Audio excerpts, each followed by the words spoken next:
12절부터입니다. 갈리오가 아가야 총독되었을 때에 유대인이 일제에 일어나 바울을 대적하여 법정으로 데리고 가서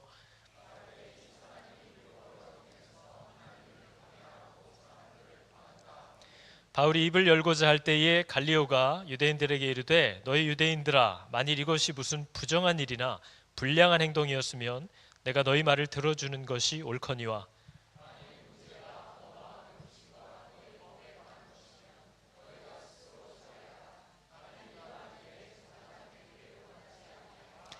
그들을 법정에서 쫓아내니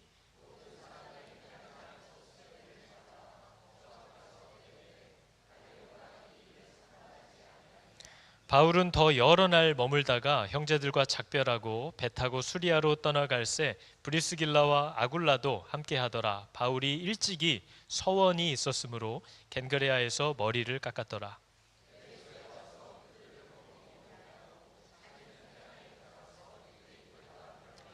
여러 사람이 더 오래 있기를 청하되 허락하지 아니하고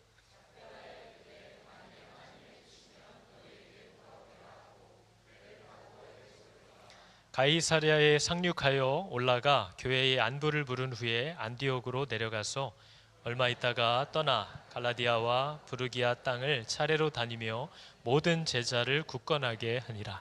아멘.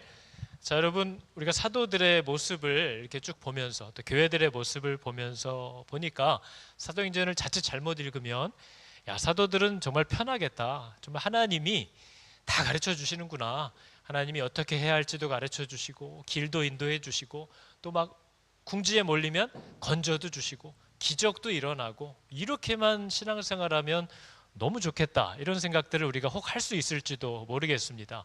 근데 성경은 사람들의 모든 일대기를 또 있었던 모든 일을 다 기록하는 것이 아니라 우리에게 알려야 할 아주 중요한 그 목적을 가지고만 기록되었기 때문에 우리는 어쩌면 사도들의 진짜 삶이 어떤지를 잘 모르고 있을 수도 있다는 거죠.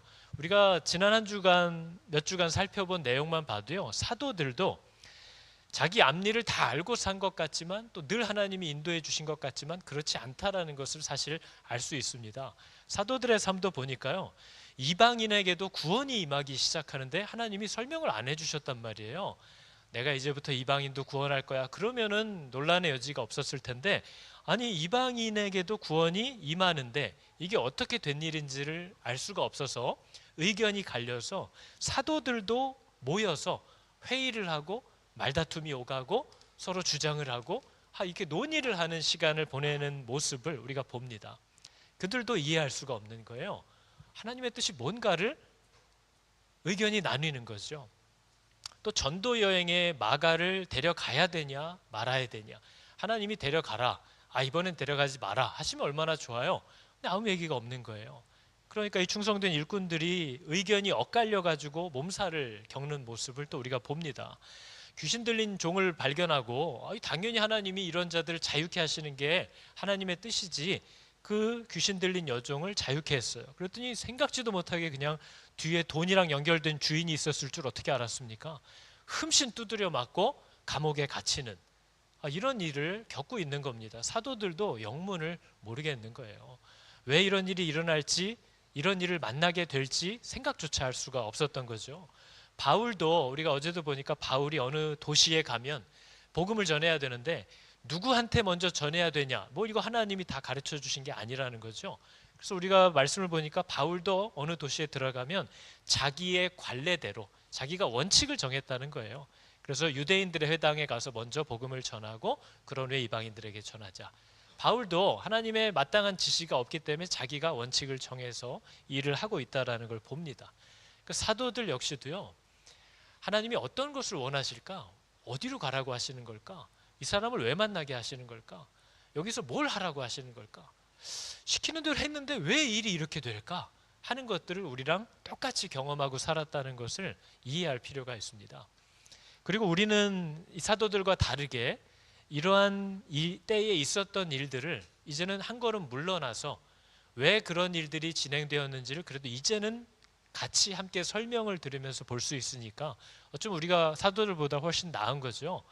이 읽어보니까 사도들은 어떻게 해야 될지를 모르는 경우를 만날 때마다 하나님께 물어가면서 또 충성된 마음으로 자기들끼리 회의를 하면서 일들을 조심스럽게 결정해 가고 있는데, 하나님은 그렇게 위태위태하게 또 고민하면서 결정하고 걷고 있는 그 제자들 옆에 약속하신 대로 바싹 붙어서 다 일을 하고 계시다라는 사실을 우리는 이제서는 보는 거죠. 그러나 우리 인생도 지나면 누군가가 이분 이래서 그랬구나라는 걸 훗날에는 알 수 있을지 모르지만, 저와 여러분 역시도 그걸 모르고 걸어가야 하는 길이 우리들에게 주어진 길이라는 걸 이해하는 겁니다. 하나님이 제자들과 함께하면서 계속 일하고 있어요. 앞서서 일하고 계시고요. 믿지 않는 사람들까지도, 믿지 않는 세상 권세까지도 하나님이 함께 섭리 가운데 이끌어가고 계시는 걸 봅니다. 여러분, 오늘 우리가 처음 등장한 모습이 이게 예수님 때 이미 우리가 본 거거든요. 유대인들이 예수님을 죽이고 싶어서 로마 법정으로 끌고 간 거죠. 유대인끼리 회의를 할 수 있고 징계 수위를 정할 수 있고 이런 일들을 할 수 있었어요. 근데 유일하게 이 사람을 죽이는 일은 로마의 허락을 받아야만 됩니다. 사형은 로마의 허락을 받아야 되는 거예요. 그래서 예수님도 부득이하게 끌고 간 거죠. 빌라도에게 끌고 간 거예요. 근데 오늘 똑같은 일을 반복하는 겁니다. 바울을 죽이고 싶은 거예요. 바울을 징계하는 게 아니라 죽이고 싶은 겁니다. 그래서 총독 갈리오에게 끌고 갔다는 거예요. 그러니까 이건 전례가 있는 일이잖아요. 예수님도 그래서 죽었거든요. 그래서 죽임을 당했는데 오늘은 또 하나님이 다르게 역사합니다. 이 총독 갈리오는 여기 파견된 지 얼마 안 된 사람이에요. 이 사람은 로마에서 무슨 일이 있었는지 알아요. 로마에서도요, 유대교를 따르는 유대인들이 얼마나 생명을 걸고 하나님을 모시는지 그들의 종교를 인정해 준단 말이에요. 근데 기독교가 들어왔어요. 복음이 들어왔어요. 그러니까 자꾸 유대인과 제자들 사이에 다툼이, 논란이 일어나는 겁니다. 시끄럽게 만드니까 로마가 이걸 싹 쫓아내, 유대인 다 나가 해버렸거든요. 그때 온 사람들이 브리스길라와 아굴라 이런 사람들이 온 거죠. 쫓겨나서 온 거예요. 그런데 이 똑같은 일이 또 벌어진다 하니까 이 갈리오가 부임한 지 얼마 안 돼서 갑자기 큰 결정을 하면 또 사람들의 마음이 나뉘고 어려울 것 같아서 나는 니네들의 재판관이 되고 싶지 않다. 그리고 여기서 나름 실수를 한 거죠. 유대인들은 기독교를 자신들의 종교라고 생각하지 않습니다. 이건 종교도 아니에요. 이건 죽여야 되는 애들이에요. 근데 유대인들, 니네 유대교 믿는 애들끼리 단어 하나, 무슨 예의법 하나 이런 거 다른 거 가지고 나한테 와서 판단해 달라고 하지 말아라. 니들끼리 해결해라 하고 내보내 버리는 바람에 기독교가 유대교의 한 종파 정도로 인식이 돼 버렸다는 거예요. 그래서 그때부터는 복음을 전하는데 오히려 도움이 되는 겁니다. 이게 쟤네들끼리 싸움이야 하고 로마에서도 건드리지 않는 거죠. 그런 전화위복이 돼버렸어요. 이런 일 때문에. 그러나 예수님은 죽임을 당했는데 이번에는 똑같은 사건인데도 하나님이 다르게 인도하시는 것을 우리가 보고 있는 거죠. 그래서 유대인들이 죽이고 싶었는데 허락을 못 받았어요. 법정에서 다 나가래요. 심지어는 바울이 이제 자기를 변론하려고 입을 열었는데 바울이 말도 해보기 전에 갈리오가 나가 그랬다는 거예요.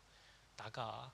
난 너희들의 재판관이 되고 싶지 않다. 그렇게 쫓겨났다는 거죠.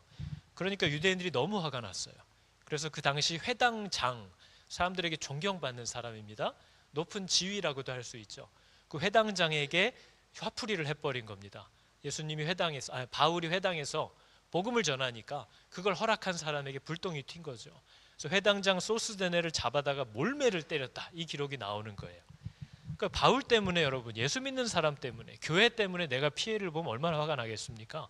그런데 나중에 보니까 이 회당장 소스데네가 고린도전서에 이렇게 등장합니다. 하나님의 뜻을 따라 그리스도 예수의 사도로 부르심을 받은 바울과 형제 소스데네는, 이렇게 나오는 거죠. 저 사람이 왜 예수님 때문에, 복음 때문에 두드려 맞고 예수를 믿게 됐는지는 모르겠어요. 그런데 우리가 어제도 사도행전을 읽다 보니까요, 원래 이전 회당장의 이름은 그리스보거든요. 근데 이 그리스보가 바울이 전한 복음을 듣고 온 집안과 더불어 예수를 믿었다, 이렇게 얘기를 하고 있어요.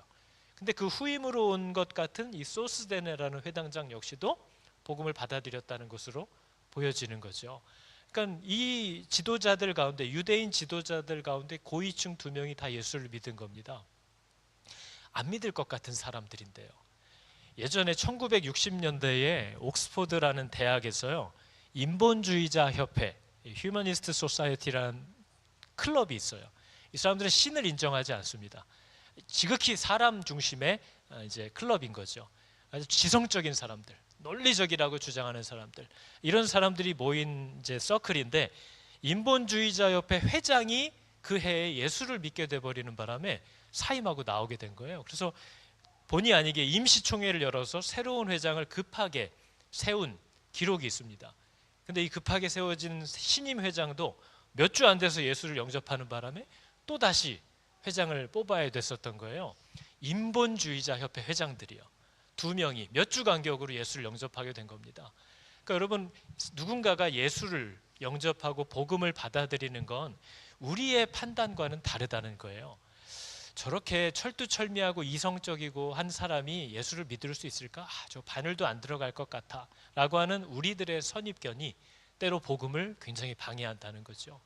우리가 볼 때는 이게 될까 싶은 두려움과 의심이 있지만, 구원이라는 것은 하나님의 능력과 은혜로 이루어지는 것이지 내 눈에 보이는 가능성으로 되는 것이 아니라는 것을 여러분 믿으시기 바랍니다. 그래서 우리 엄마는 안 돼, 우리 아빠 안 돼, 우리 애랑은 지금 관계가 이렇고 사정이 저렇고 쟤는 워낙에 애가 똑똑하고 지적, 그런 것과 상관없다는 거예요. 바울이 미련해서 믿었습니까? 지금 다 어디에 석학들이 미련해서 예수를 믿습니까? 구원은 우리의 생각과 다르다는 거예요. 그래서 여러분, 혹시라도 여러분이 가진 복음의 생명을 이런저런 이유로 전달하지 못하고 두려워하고 의심하고 안 될 것 같아라고 하는 것들이 있다면 꼭 한번 순종해 보시기를 바랍니다. 그럴 때 우리는 복음의 증인이 될 수 있고 복음의 능력이 무엇인지를 그때 비로소 우리들도 경험할 수 있게 될 줄을 믿습니다. 이것이 하나님이 우리들에게 요청하고 계시는 내용인 거죠. 저는 오늘 말씀을 보다가요, 내용은 안 나오는데 바울이 하나님께 서원한 것이 있구나라는 것을 발견했습니다. 중요한 일이, 바울이 하나님께 서원한 것이 있었구나. 바울이 일찍이 서원이 있었대요. 오늘 본문이 이렇게 얘기하고 있죠. 바울이 일찍이 서원이 있었으므로 겐그레아에서 머리를 깎았더라, 이렇게 얘기를 하고 있어요. 머리 깎는 건 보통 구약시대에도 나시린, 기간제 나시린 서원 이런 게 있어서 자기가 어떤 목적을 가지고 기간을 정해서 그 기간 동안은 자기가 누릴 수 있는 권리고 뭐 이런 것들이 있어도 이 약속과 또 하나님 앞에 간절함, 그 마음의 표현을 위해서 기간을 정해서 자신을 구별하는 거죠. 그래서 구약시대에는 이 나시린이 되면요, 이게 구별하다, 떠나다, 격리하다 이런 뜻인데요, 특별한 목적을 위해서 하나님께 자기를 드리는 사람들을 의미합니다. 그래서 이 사람들은요, 뭐 술 마시지 말라 이런 정도가 아니에요. 포도나무에서 나온 건 아무것도 건드리지 말라 이런 정도입니다. 막 포도주 안 돼요, 독주 안 돼요, 포도 주스도 안 돼요, 웰치수도 마시면 안 돼요, 마이주도 포도 맛은 안 돼요. 뭐든지 포도와 관련된 건 다 안 돼요. 씨도 안 돼, 껍질도 안 돼, 건포도도 안 된다고 나와요. 그러니까 뭐예요? 쳐다보지도 말라는 거예요. 이게 하나님이 아니라고 한 것들은 그냥 이 정도는 되지 않나, 재지 말고 아예 그 이상으로 줄을 거버리겠다는 거죠. 그게 나시린 제도예요. 머리카락에 칼을 대지 않아요. 이 생명을 뜻하는 머리카락은 하나님께 속한 거라 인위적으로 건드리지 않는다 하는 거죠. 그래서 이 기간이 끝나면 기간제 나시린들은 이제 다시 머리에 칼을 댑니다. 그러니까 우리가 바울을 보니까 그런 서약을 했던 것 같아요. 2차 전도 여행을 떠날 때 무슨 마음의 소원과 간절함이 있었던 건지 바울이 하나님께 서원을 드렸대요. 여러분, 서원은요, 율법에 명시된 걸 하는 것만이 아니고요, 자발적으로 하나님께 하는 겁니다.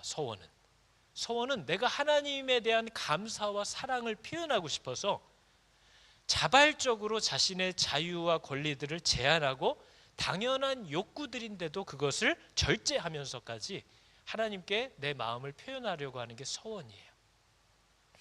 바울은 뭐가 간절했을까요?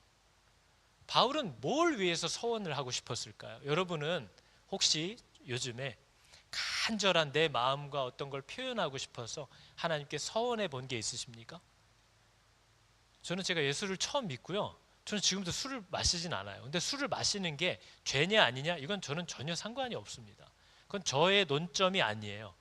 뭐 한국 교회는 워낙에 술, 담배 이런 게 유교적으로도 많이 제재가 되는 곳이기 때문에 그냥 제가 고등학교 때 처음 예수를 믿었는데 술에 관한 주제가 나와서, 하나님, 나는 예수를 믿게 됐는데 굳이 사람들에게 논란이 될 만한 주제인 이 술을 마셔도 되냐 마시지 말아야 되냐 이런 논쟁을 하지 않고 저는 그냥 이걸 아예 평생에 안 마시겠습니다 라는 제가 드린 약속일 뿐이에요.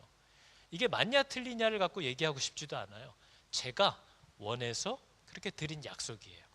여러분들은 하나님을 만나고 나서 하나님께 너무 감사해서 하나님께 너무 고마워서 서원한 것이 있습니까?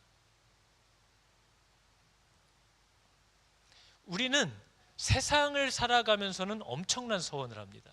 세상에서 내가 얻고 싶고 바라고 이루고 싶은 것들이 있을 때 사람들은 자기가 사랑하는 것을 위해서는 모든 것을 참고 모든 것을 견디고 모든 것을 바라면서 기다려요. 다이어트를 하려고 그러면요 모든 걸 절제합니다. 왜요? 그걸 이루기 위해서. 밥 먹는 게 내 자유잖아요. 근데 그 자유를 누가 스스로 포기하는 거예요? 내가 스스로 포기하는 거예요. 왜요? 이걸 이루고 싶어서요. 우리가 자식들을 위해서도 그렇고요. 누군가와 연애를 할 때도 그래요. 주말에 내가 친구들 만나는 거 안 되나? 그런 법이 어디 있어? 근데 내가 왜 안 만나러 가는 거예요? 난 여자친구 만나러 갈 거거든요. 난 남자친구랑 만나야 될 거거든요. 내가 번 돈 내 맘대로 못 써요? 근데 왜 안 쓰고 왜 커피도 매일 마시던 거 일주일에 한두 번만 마시는 거예요? 모개지 부어서 집을 살려고요. 여자친구랑 주말에 만나면 근사한 데 가려고요. 그래서 내가 절제하는 거예요. 우리는 세상에서 뭔가를 이루기 위해서는 이 회사에 남아 있으려면, 이 회사에서 잘 승진하고 자리를 잡으려면 아침 일찍 가야 돼. 그럼 어떻게 해야 돼요? 밤에 일찍 자야 돼. 나 못 나가. 나 밤에 그런데 못 나가. 왜? 나 새벽 4시에 나가야 돼. 그게 뭐예요? 소원이에요. 그게. 그걸 위해서 절제하는 거예요. 우리는 세상을 향해서는 날마다 서원하고 삽니다. 나 이거 안 할 거야. 나 이거 이제 안 쓸 거야. 여보, 우리 이제 이걸 해야 되기 때문에 살림을 이렇게 합시다. 우리 이제 어디 가서 뭐 사 먹지 마. 커피 내가 집에서 타줄게. 서원하는 거예요. 왜요? 그 목적을 이루려고.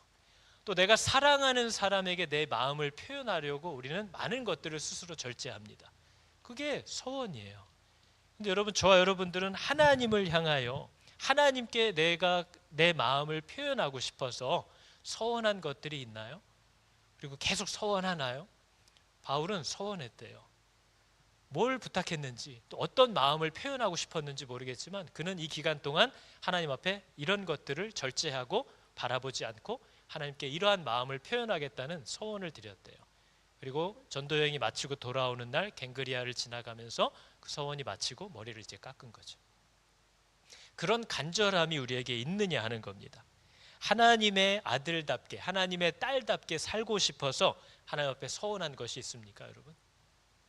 그런 것들이 많다라는 건 하나님과의 관계가 친밀하다는 거예요.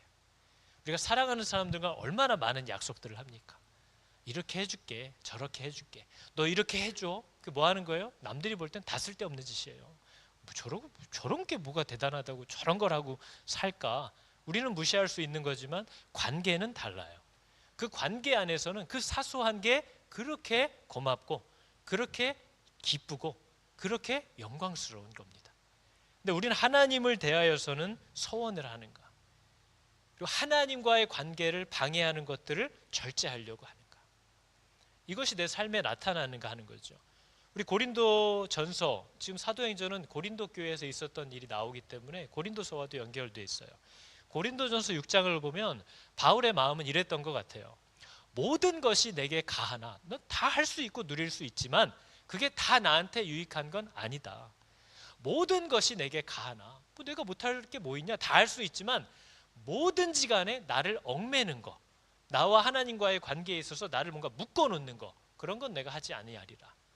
저게 자유라는 겁니다. 할 수 있는 걸 다 하는 게 자유가 아니고요, 나를 얽어매고 나와 하나님과의 관계에 문제를 일으키는 자유는 사용하지 않기로 하는 자유가 진짜 자유라는 거예요. 여러분, 결혼하고 나면 자유를 억제합니다. 근데 물론 사랑이 식으면 그것 때문에 불만이 많아지죠. 근데 사랑이 있을 땐요, 내 사랑하는 사람과 함께하고 싶어서 내 자유를 스스로 포기하는 것들이 그 사람에게 기쁨이라는 걸 알게 됩니다. 기쁨이에요. 이 사람과 함께하려고 내 자유가 포기되는 거죠. 근데 그것을 억압받는다고 생각하지 않아요? 자기가 스스로 그렇게 합니다. 나 빨리 가야 돼. 나 이번 주는 돈 쓰면 안 돼. 다 뭐예요? 이 사람을 기쁘게 하고 싶어서 내가 그것들을 스스로 절제한다는 거죠. 어디 갈래? 안 돼, 안 돼. 나 오늘 내 친구하고 여자친구하고 남자친구하고 약속이 있어서 안 돼. 그게 뭐예요? 이 사람과의 관계에 방해가 되는 것들을 누리지 않는 거예요. 그게 하나님이 우리에게도 보여주시는 사랑이고 우리에게도 요구하시는 사랑이에요. 그걸 억압이라고 얘기하지 않는 거죠. 그래서 히브리서도 이렇게 얘기하는 겁니다.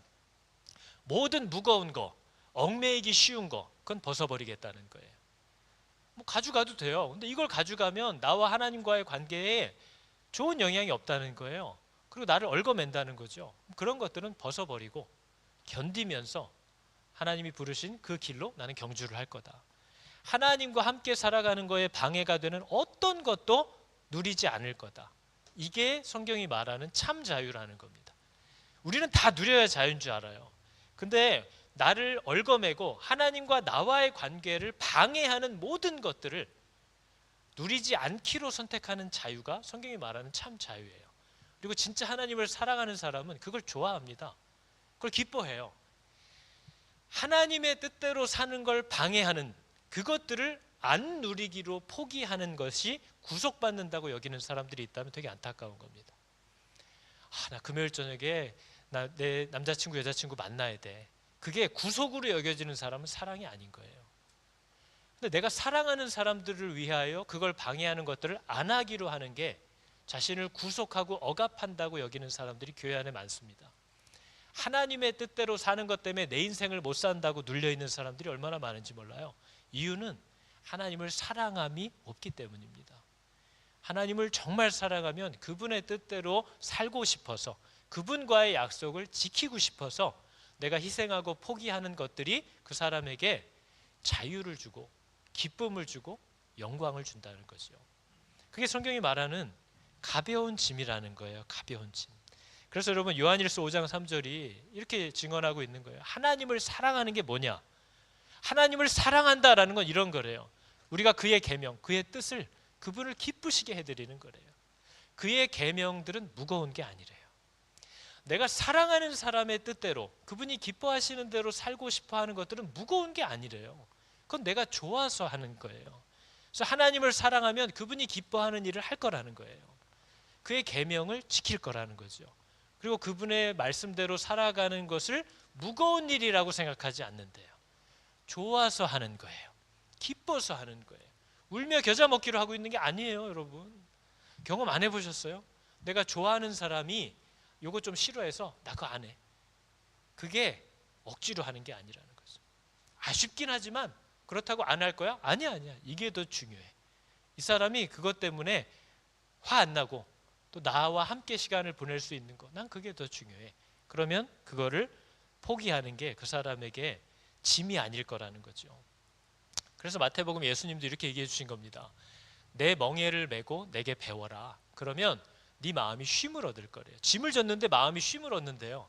왜냐하면 내 멍에는 쉽고 내 짐은 가볍다. 하나님을 사랑하게 되면요, 그분을 위하여 그분과 함께 가기 위하여 그 짐을 같이 지는 게 무거운 게 아니라는 거예요. 내가 가방 들어줄게. 주랜다고 진짜 주네. 이래요. 우리가 좋아하는 사람 걸 도와줄 때는 해주면서 기쁜 거예요. 해주면서 이사를 도와주면서도 마음이 즐거워요. 억지로 끌려가서 막 죽을 것 같지만 내가 좋아하는 사람을 도와줄 때는 그것처럼 기쁘고 몸이 아프면서도 뿌듯한 일이 없어요. 그걸 우린 모르지 않아요. 그런데 하나님과 나와의 관계에 이걸 자꾸 적용하라고 하면 이해를 못해요. 그분을 인격으로 여기지 못한다는 거죠. 그러니까 성도는 하나님의 뜻이 아닌 것을 선택할 자유와 하나님의 뜻이 아닌 것은 포기할 자유 중에 어느 자유를 선택하기를 원하는 자가 성도겠어요? 내가 사랑하는 하나님이 싫어하시는 거, 난 이거 안 할 거야 라는 자유를 선택하는 게 성도들이 갖고 있는 모습이라는 거죠. 여러분에게 그런 게 있습니까? 아니면 교회 다니면 하지 말란 게 너무 많아. 예수 믿으면 못하는 게 너무 많아. 그래서 싫어. 그건 뭐예요? 하나님을 모르는 거죠. 하나님과 나와의 관계가 없는 거예요. 그래서 여러분 고린도전서 13장은 사랑장이라고도 부르는데 사랑이 뭐냐? 사랑이 뭐냐? 하면서 결론을 뭐라고 냅니까? 사랑은 모든 것을 참고요. 사랑하니까. 자식들하고 대비하면 딱 이해가 돼요. 사랑하니까 참아요. 사랑하니까 믿어요. 믿어요. 사랑하니까 잘 될 거라고 바라요. 사랑하니까 견뎌요. 사랑은 뭐냐? 저렇게 할 수 있는 게 사랑이래요. 저렇게 하는 게 억지가 아니라 저렇게 하면서 기쁜 거. 여기 계신 분들 부모님들은 지금 애들 때문에 잠을 못 자네, 애가 사춘기라 속을 썩이네, 어떻게 하고 싶네, 저렇게 하고 싶네, 버리고 싶네, 쟤 때문에 못 사네 다 하지만요, 나중에 애들 다 키우고 나서 돌아가실 때 되면 애가 와서 엄마 엄마 하면 뭐라고 할 것 같아요? 너는 참 그래도 착하게 잘 컸어, 이렇게 얘기할 거예요. 그 오만 길을 다 겪어놓고도. 왜요? 사랑하면 그 아이 때문에 겪었던 수고가 나중에 원망으로 남지 않아요. 그래도 넌 참 착했어, 이런 믿어지지 않는 얘기를 애한테 할 거예요. 왜냐하면 사랑하니까요. 사랑하면 견뎌요, 믿어요, 바라봐요. 그게 가능하다는 거죠. 근데 문제는 내가 하나님을 향하여 이런 소원을 가진 적이 있나 하는 걸 묻는 겁니다. 나는 하나님께 이렇게 서원을 드리면서 사나? 하나님, 내가 이렇게 해드리고 싶어요. 서원은 여러분, 남들이 들었을 땐 그걸 뭐하러 그런 짓을 해? 꼭 그렇게 해야 돼? 남들은 이해 못할 수 있어요. 내가 하고 싶다니까요. 내가 하나님께 그렇게 해드리고 싶다고요. 그게 서원이에요. 그래서 하는 거예요. 그러나 서원을 지혜롭게 하라고 하는 거죠. 지키지도 못할 거, 하나님이 기뻐하시지도 않는 거. 성경에 유명한 사람 있잖아요. 하나님 전쟁에서 이기게 해주시면 내가 마을로 돌아올 때 제일 먼저 나를 반기러 나오는 그 사람을 제물로 드리겠다, 이런 정신 나간 서원을 한 사람이 있었어요. 근데 누가 나왔어요? 자기가 사랑하는 딸이 나왔어요. 그러니까 이런 정신 나간, 하나님이 인신 제사를 기뻐해요? 그러니까 미련한 서원하지 말고 하나님이 기뻐하실 만한 것, 하나님과 나와의 관계를 요즘 방해하는 게 뭡니까? 그걸 드리라는 거예요. 그리고 한번 포기해 보라는 거예요. 너무 힘들면 기간을 정해서 포기해 보라는 거예요. 기간제 나실인 하는데 이 기간 동안은 하나님께 한번 집중해 볼게요. 귀엽잖아요. 안 하는 것보다 낫잖아요. 해보겠다는 거잖아요.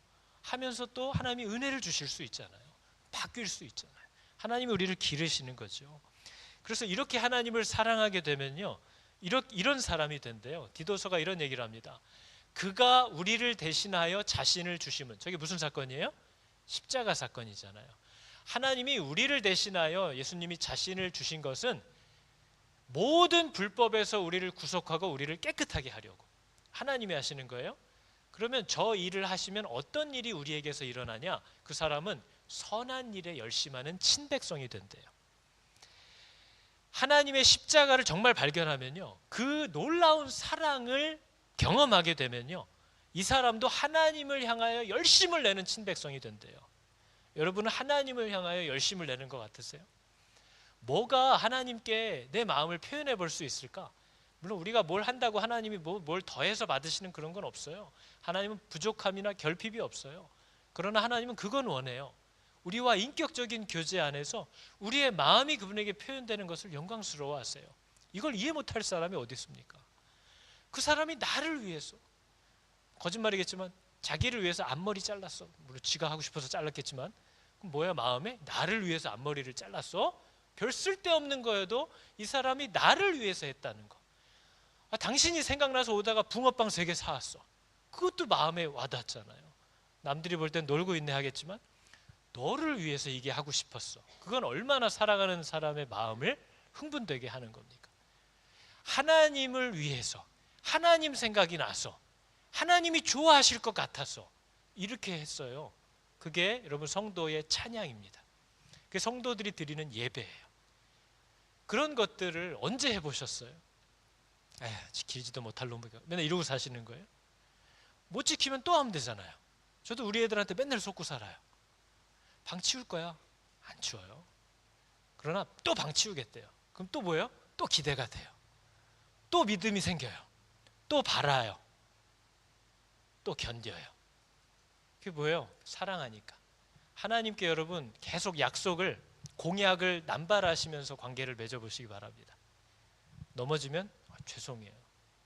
또 왜요? 하나님께 뭔가를 표현해보고 싶어서. 예전에 포로쇼 목사님이 그런 얘기를 했습니다. 도저히 하나님과의 관계에 열심을 낼 수 있는 환경이, 상황이 아니다라고 핑계하는 자들이 있대요.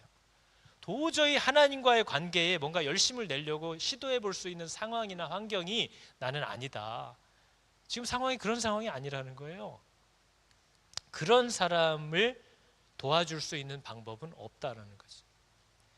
하나님과의 관계에 열심을 낼 수 있는 환경이 아니라고 핑계대면서 왜 나는 자꾸 하나님이 멀게 느껴지고 믿음도 사라지고 은혜도 사라지고 하나님을 향한 사랑도 진짜인지 아닌지 모르겠다라고 얘기하는 사람들에게는 그냥 지켜볼 수밖에 없을 뿐이래요. 어떻게 도와줘요 그거를? 달라스 윌라드라는 사람이 마음의 혁신이라는 책 중에 오늘날 자칭 스스로를 그리스도인들이라고 부르면서 삶의 변화가 나타나지 않을 때 그 사람들이 많은 방법을 모색하지만 당연히 변화가 없는 이유는 그 사람들의 마음에는 하나님의 뜻대로 살고 싶다는 마음이 없다는 거예요. 그 사람들에게는 정말 하나님이 원하시고 기뻐하시는 사람답게 변화되고 싶다는 의도를 그 사람들은 전혀 갖고 있지 않다는 겁니다. 그냥 내가 하고 있는 일 잘 되게 하는데 도움이나 좀 주셨으면 좋겠지, 하나님이 기뻐하시는 인생을 살고 싶다. 말씀을 읽을 때도 하나님 주여 말씀하시면 제가 순종하겠습니다라고 책을 펴는 사람들이 아니에요. 뭔 소린지 모르겠어서 도무지 용납이 안 되고 납득이 안 돼서 한번 설명 좀 해봐라 하고 펴는 사람들이지, 하나님의 뜻대로 살고 싶어서 순종하려고 말씀을 펴는 자들이 아닌 거죠. 바뀔 의도가 없어요. 순종할 마음도 없어요. 그런 사람들의 삶에는 변화가 없을 거라는 거죠. 그리고 도와줄 수 있는 방법이 없대요. 하나님의 나라가 얼마나 가치 있는 것인지를 발견하지 못한 사람은 절대 이 땅에서 그걸 얻기 위해서 어떤 것도 희생하지 않을 거래요. 그래서 하나님의 나라의 가치를 본 적이 없는 사람들은 절대로 그 나라를, 그 가치를 얻기 위한 어떤 희생이나 손해도 결단하지 않는다. 우리는 왜 하나님께 결단을 못할까요? 그 가치를 알면 어떻게 해서든지 그걸 알고 싶고, 하나님을 정말 사랑하게 되면 뭐로라도 이 마음을 표현하고 싶어서 하나님 앞에 자꾸 얘기를 하게 돼 있어요. 그리고 하나님과 나와의 관계를 방해하는 것들이 자꾸 나타나면 그것 때문에 하나님을 번거로워하고 하나님 자꾸 눈치를 보고 죄책감을 갖는 게 아니라 이걸 어떻게 한번 처리를 해보지를 갖고 하나님 앞에 나아가서 자꾸 도움을 구한다는 거죠. 하나님 내가 이거 한번 해보고 싶어요. 이렇게 하고 싶어요. 이젠 이걸 떠나고 싶어요. 하나님을 좀 더 알고 싶어요. 이런 소원들을 계속 표현한다는 거예요. 성도의 모습인 거죠. 그래서 여러분, 이것들이 우리의 마음에 있나? 여러분은 하나님이 여러분에게 어떤 예배를 받고 싶어 하시는 것 같습니까? 어떤 약속을 여러분들이 해줬으면 좋아하실 것 같으세요? 하나님이 난 네가 이렇게 하겠다고 얘기해 주면 너무 좋을 것 같아 라고 그분이 저와 여러분에게 원하시는 게 뭐인 것 같으세요? 그걸 드려보라는 거죠. 이건 너무 힘들고 두 번째 거 이러지 말고요, 진짜 하나님이 나한테 얘기하고 싶어 하시는 거, 그러면 바울처럼 서원을 한번 해보는 거죠. 하나님 이 기간 동안 제가 정말 그렇게 한번 해보고 싶네요. 저도 그 마음을 표현해보고 싶어요. 이런 마음의 소원이 있는 사람은 정말 행복한 사람입니다. 왜냐하면 그 일을 하면서 하나님을 굉장히 많이 경험하게 될 거거든요. 하나님을 알아가게 될 거예요. 하나님을 만나기 시작할 거예요. 왜냐하면 하나님을 향해서 사랑을 표현하는 자들만큼 하나님에 대하여 열려있는 사람이 없으니까요. 그래서 여러분, 이 기회에 오늘도 한번 기도하시면서 내가 하나님께 어떤 것들을 한번 약속해 볼까, 하나님께 어떻게 내 마음을 한번 표현해 볼까 하는 것들을 한번 서원해 보시기 바랍니다. 두려워하지 말고, 서원했다 안 지키면 3대가 이런 생각하지 말고, 하나님 내가 하고 싶었어요. 해드리고 싶었어요. 해보고 싶었어요. 이게 하나님과 나와의 사이를 방해하고 있는 것 같아서요. 정말 시도해보고 싶어요. 도와주세요 하고 계속 하나님께 약속을 드리고 또 약속을 드리고 안 되면 또 나아가서 하나님 안 됐어요. 그러나 이 약속을 또 하고 난 또 이렇게 살고 싶어요. 얼마나 복된 인생입니까? 만약에 내 사랑하는 사람이, 우리 아이들이 그렇게 부모에게 나오기를 우리는 원하는 거 아닌가요? 실수했어도 또 우리에게 나와서 엄마 이번에 다시 한번 잘해보려고요. 그럼 엄마들 뭐라 그러겠어요? 웃기고 있네 이럴 거예요? 그래 한번 해봐, 엄마가 도와줄게 하겠죠. 이런 집안 분위기로 만들어 가시기를 축복합니다. 안 믿어 이런 집도 많아요. 제가 살고 있는 집도 뭐 그런 게 많고요. 그러나 믿어주는 거, 기회를 주는 거, 그 마음을 칭찬하는 거, 누가 하시는 거예요? 하나님이 하시는 거예요. 그런 가정들로, 그런 교회들로 세우실 수 있기를 여러분 축복합니다. 그리고 여러분들이 바로 그런 마음으로 하나님께 약속을 드려보세요. 귀한 거예요. 많은 것들을 발견하게 하실 거예요. 우리 바울이요, 많이 바뀌었나 봐요. 바울은 정말 대문자 제2 계획형인 사람이거든요. 근데 오늘 사람들이 너 이 말씀을 좀 더 우리에게 더 전해줄 수 없냐 그랬더니 바울이 이렇게 얘기를 합니다. 만일 하나님의 뜻이면 너희에게로 돌아오리라. 바울이 계획이 없다는 건 아니에요. 바울은 계획이 진짜 많은 사람이에요. 근데 자기가 아무리 계획을 세워도 하나님이 허락해야만 된다라는 걸 고백하는 거죠. 계획적인 사람은 저런 말 싫어하거든요. 우리 언제 밥 한 번 먹어요? 이런 소리 제일 싫어해요. 언제요? 언제? 무슨 요일이요? 몇 시가 좋아요? 이렇게 얘기를 해야죠. 근데 바울은 그것보다 더 철두철미한 사람인데 이제는 뭐예요? 만일 이게 하나님의 뜻이면 내가 너에게 돌아올 거다. 바울이 여러분 언제 돌아오는지 아십니까? 내일 돌아와요. 내일 본문에 1년 만에 돌아와요. 왜요? 에베소에 복음을 전하고 떠났었는데 1년 후에 돌아왔더니 자기를 제자라고 부르는 사람들의 무리를 만났는데 그 사람들이 성령을 받지도 않았고 성령이 계시다는 사실도 모르고 있더래요. 그래서 바울이 성령을 가르쳐주고 안수해줬더니 즉시 성령이 임하더래요. 그러니까 하나님이 만일 하나님의 뜻이면, 하나님이 뭐래요? 내 뜻이야. 다시 가야 될 것 같다. 거기 성령을 모르는 사람들이 있다는 거예요. 만일 하나님의 뜻이면 돌아오리라 하고 바울은 뭐에 힘쓰는 거예요? 교회들의 안부를, 자기가 오면서 복음을 뿌렸던, 그래서 그리스도 앞에서 순종하기 시작하는 사람들의 그 모임인 교회들의 안부를 묻고 차례로 다니며 제자들을 굳건하게 하니라. 여러분, 저와 여러분이 이 땅을 사는 목적이 뭐예요? 우리가 받은 생명을 그 생명 없는 자들에게 전하는 거예요. 그걸 위해서 우리가 일을 하고 있는 거죠. 바울이 장막을 만드는 게 자기 잡이 아니에요. 바울이 장막을 만들었던 이유도 이 생명을 전하고 싶어서 하는 거예요. 여러분들이 갖고 있는 직업들이 여러분의 소명이 아니에요. 여러분은 그 직업을 가지고 이 땅에서 먹고 살 수 있지만 그 직업을 가지고 복음의 증인들이 되는 게 이 땅에 우리의 부르심이에요. 그게 우리의 부르심이에요. 그러나 우리가 그것이 아니라 내가 먹고 사는 것을 위해서 하나님이 자꾸 도와달라고만 얘기하지 우리가 왜 이 땅에 와서 살고 있는지를 전혀 모르는 거죠. 여러분이 IT를 하고 계시던, 병원에서 일을 하고 계시던, 약국에서 일을 하고 계시던, 빌더 일을 하고 계시던, 복음의 증인이 되려고, 복음으로 사람들에게 나타나게 하려고 그 일들을 하면서 삶을 은혜로 유지하고 있는 거죠. 그래서 여러분 그런 분명한 목적과 방향성을 가질 수 있기를 축복합니다. 우리가 아는 찬양, 나의 피난처 예수라는 찬양이 있거든요. 어떻게 하나님의 뜻대로 순종하면서 사냐 물어본다면 하나님의 사랑을 깨달으면요, 그분이 기뻐하시는 대로 살고 싶어집니다.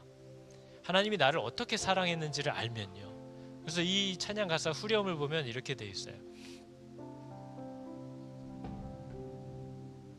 제가 잘못 눌렀어요. 아바 아버지 나를 사랑하시니 나의 모든 것 주께 드려요. 저게 예수를 믿을 때 일어나는 일입니다. 하나님이 나를 이렇게 사랑하시니까 난 나를 하나님께 다 드리고 싶어요. 저게 이미 시작됐던 거예요. 예수 믿고 믿음이 깊어갈수록 하나씩 더 내어드리는 게 아니고요.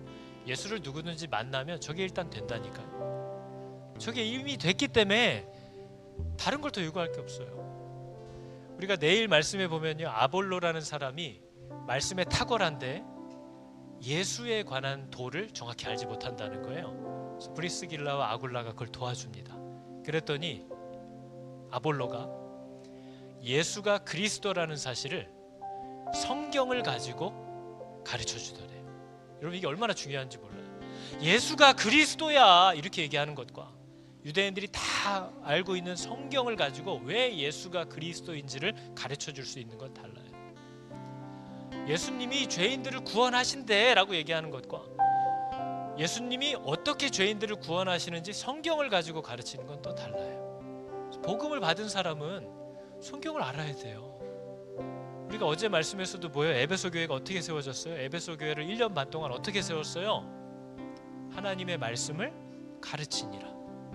그게 교회가 세워지는 방법이에요. 하나님의 말씀이 가르쳐지면 여러분 믿는 교회들이 하나님의 부르심을 따라서 가정과 이웃과 세상을 그 사랑과 말씀대로 돌보기 시작해요. 그게 교회의 일이에요. 교회가 모든 사업을 계획해서 진행하는 게 아니고요. 말씀이 여러분들 교회를 일하게 해요. 그래서 여러분이 말씀을 바르게 받으면 그 말씀 때문에 여러분의 자녀들이 유익을 얻어요. 여러분이 말씀을 잘 받으면 여러분의 남편과 아내가 그것 때문에 유익을 받아요. 우리가 말씀을 잘 받으면 세상이 우리 때문에 혜택을 봐요.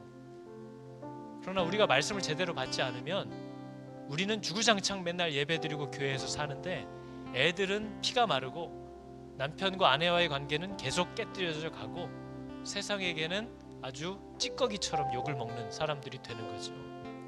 그러니까 우리가 제대로 교회의 역할을 감당하지 못하는 건 말씀을 받지 못하고 있기 때문입니다. 말씀을 모르기 때문이에요. 우리 시간 함께 찬양할 때에 우리가 어떤 사랑을 받았는지를 꼭 발견하시기 바랍니다. 그리고 그 사랑을 받은 사람들은 간절한 소원이 생깁니다. 나도 하나님께 뭔가 좀 하고 싶어요. 뭐라도 표현하고 싶어요. 그 마음을 따라서 한번 순종해 보시기를 여러분 축복합니다. 같이 한번 찬양할까요? 나의 피난처, 나의 피난처 예수 의지해요. 나의 피난처 예수 의지해요. 나의 가는 길에 거센 바람 몰아쳐와도 나의 피난처 예수 의지해요. 나는 오직 주님만 사랑해요. 나는 영원히 주님 사랑해요. 나는 영원히 주님 사랑해요. 세상 어떤 것도 나의 사랑 끊을 수 없네. 나는 영원히 주님 사랑해요. 아버지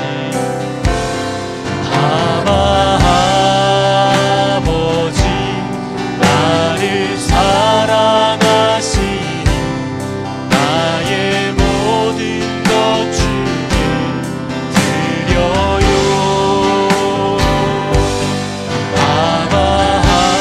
아버지 내가 여기 있으니 주님 영광 위하여. 처음부터 다시 해볼까요? 나의 피난처 예수, 나의 피난처 예수 의지해요. 나의 피난처 예수 의지해요. 나의 가는 길에 거센 바람 몰아쳐와도 나의 피난처 예수 의지해요. 나는 영원히 주님 사랑해요. 나는 영원히 주님 사랑해요. 나는 영원히 주님 사랑해요. 세상 어떤 것도 나의 사랑 끊을 수 없네. 나는 영원히 주님 사랑. 아버지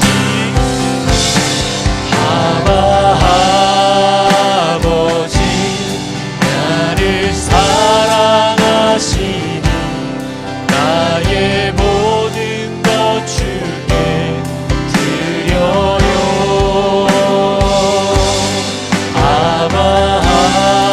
아버지 내가 여기 있으니 주님 영광 위하. 아버지 나를 사랑하시니 아버지 나를 사랑하시니 나의 모든 것 주께 드려요.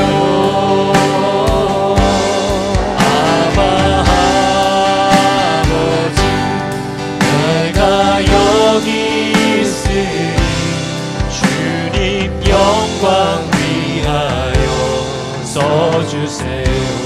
여러분 시간 기도할 때는 이렇게 기도해 볼까요? 하나님, 하나님이 내게 주신 사랑이 어떤 것인지를 내가 날마다 배워가기를 원합니다. 또 하나님, 나를 이렇게 사랑해 주셨는데 하나님, 나도 내 마음을 이렇게 표현하고 싶습니다 하는 것들을 이 시간 하나님 앞에 약속하시기 바랍니다. 하나님이 그것을 기뻐하시고 즐거워하시고 또 사랑하시고 영광스러워하시는 줄을 알면 됩니다. 하나님, 내가 하나님께 너무 감사하고 하나님을 너무 사랑하고 또 하나님 앞에 간절함이 있어서 하나님, 내가 이렇게 하면서 하나님 앞에 나아가기를 원합니다. 하나님 앞에 약속드릴 때 또 하나님이 그 다음 걸음들로 길들로 열어주실 줄을 믿습니다. 이 시간 함께 하나님 앞에 우리의 마음을 하나하나 표현하면서 나아가도록 하겠습니다. 약속하며 나아가겠습니다. 하나님께서 내게 주시는 사랑과 은혜가 무엇인지를 아주 내가 발견하고 알기 때문에 나도 하나님을 향한 나의 풍성한 마음과 사랑을 표현하기를 원합니다. 하나님, 나의 인생이 무엇이고 하나님이 내게 말씀하신 대로 살고 싶다. 하나님에게 많이 가르쳐 주시는 하나님의 기뻐하시는 일들을 한번 해보고 싶다. 앞으로의 힘과 마음과 뜻을 다해 이런저런 것들을 하나님의 약속을 나아가기를 원합니다. 나는 나를 도와주시고 나를 여겨주사 아버지 우리를 결단하며 나아가는 나의 이 연약함을 주를 기뻐 받아주시고 앞으로 도와주셔서 나의 힘으로 할 수 없는 것을 하나님의 마음과 무엇이고 해나갈 수 있는 은혜를 더하시고 하나님, 우리의 마음이 향하게 하여 아버지 하나님께 대한 감사와 사랑의 마음 이런저런 부담으로 다른 사람의 창의적인 되어지기를 무엇을 가지고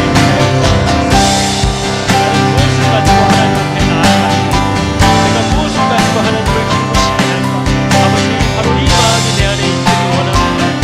하나님을 향한 뜨거운 마음 아버지 우리 가운데 늘 있게 하여 주시고 정말 하나님 앞에 여러 가지 약속들을 가지고 나아가는 우리 다 되게 하여 주시옵소서. 내가 무엇을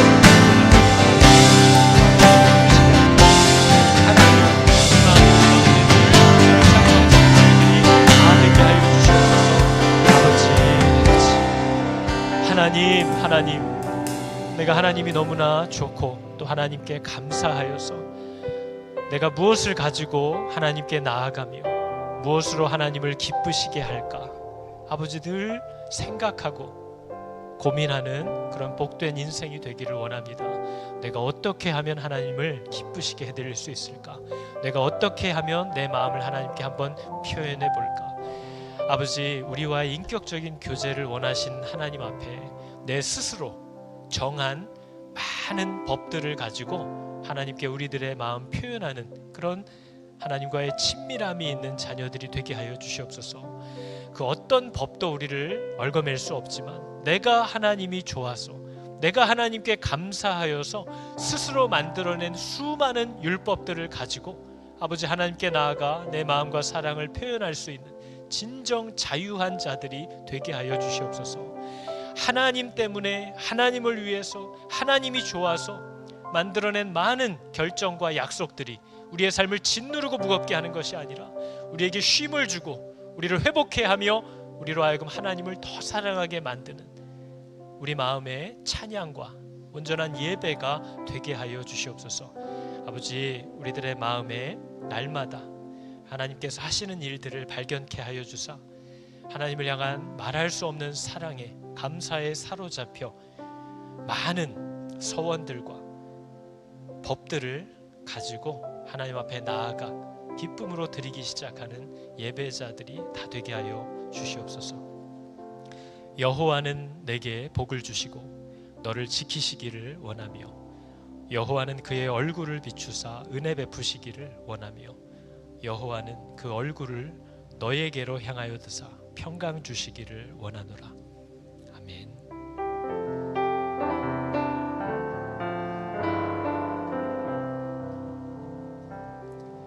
자, 우리 교회 소식은 오늘 아주 특별한 건 없지만 지난주 광고 드린 것처럼 7월 첫 번째, 두 번째, 세 번째 주가 이제 청년부 수련회 청소년